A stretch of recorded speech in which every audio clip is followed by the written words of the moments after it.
నమస్తే అండి, నేను మీ సిడి రావుని. నేను ఏపీ స్టేట్ రిజిస్టర్ జియాలజిస్ట్ గా పనిచేస్తున్నాను. జియాలజిస్ట్ గ్రౌండ్ వాటర్ సర్వే చేసి ఇచ్చిన బోర్వెల్ పాయింట్ ని పక్కకు ప్లేస్ మార్చి బోరు కొడితే ఏం జరుగుద్ది, వాటర్ పడుతుందా పడదా అనే దాని గురించి ఈ రోజు నేను క్లుప్తంగా వివరిస్తానండి. చాలా మంది రైతులు ఇప్పటికే ఈ ప్రాబ్లాన్ని ఫేస్ చేస్తుంటారు, చూసుంటారు. కానీ ఈ రోజు నేను ఏం చెప్తున్నానంటే, ఎక్కడైతే గ్రౌండ్ వాటర్ సర్వే చేసి బోర్వెల్ పాయింట్ జియాలజిస్ట్ ఇచ్చారో అక్కడ కొడితేనే వాటర్ పడే అవకాశాలు ఎక్కువ ఉంటుంది. అలా కాకుండా మనం ఇక్కడ సర్వే చేస్తాం. కొంతమంది రైతులు తెలుసో తెలియకో వాళ్ళు అనుకుంటారు అక్కడ కొడితే వాటర్ పడద్దని. మనం చేసింది అక్కడ, వాళ్ళు కొట్టేది అక్కడ, ఇంకొకరు ఆ మూల కొడతా ఉంటారు అటువైపు. ఇలా ప్లేసులు మార్చి కొట్టడం వల్ల అక్కడ యాక్వఫర్ ఉంటే పడవచ్చు, గ్రౌండ్ లెవెల్ యాక్వఫర్ లేదనుకో ఫెయిల్ అయ్యే అవకాశాలు ఎక్కువ ఉంటుందండి. అలా కాకుండా జియాలజిస్ట్ ఇచ్చిన పాయింట్ మాత్రమే కొడితే మీకు వాటర్ పడే అవకాశం ఉంటుంది. సపోజ్ మీకు రిగ్ పెట్టేటప్పుడు ఏదైనా డిస్టర్బెన్స్ వచ్చింది, అప్పుడు ఏం చేయాలంటే రాక్ ఫార్మేషన్ అంటే కండిషన్ హార్డ్ రాక్ అనుకోండి, జియాలజిస్ట్ ఆల్రెడీ చెప్తారు ఇది ఇంత ఇక్కడ హార్డ్ వస్తుంది లూజ్ వస్తుంది అని కూడా చెప్తారు. హార్డ్ ఫార్మేషన్ అనుకోండి,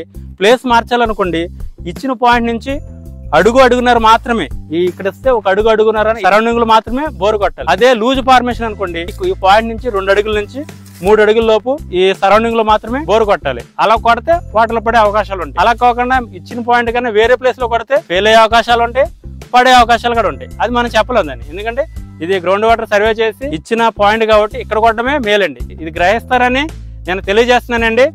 ఓకేనండి.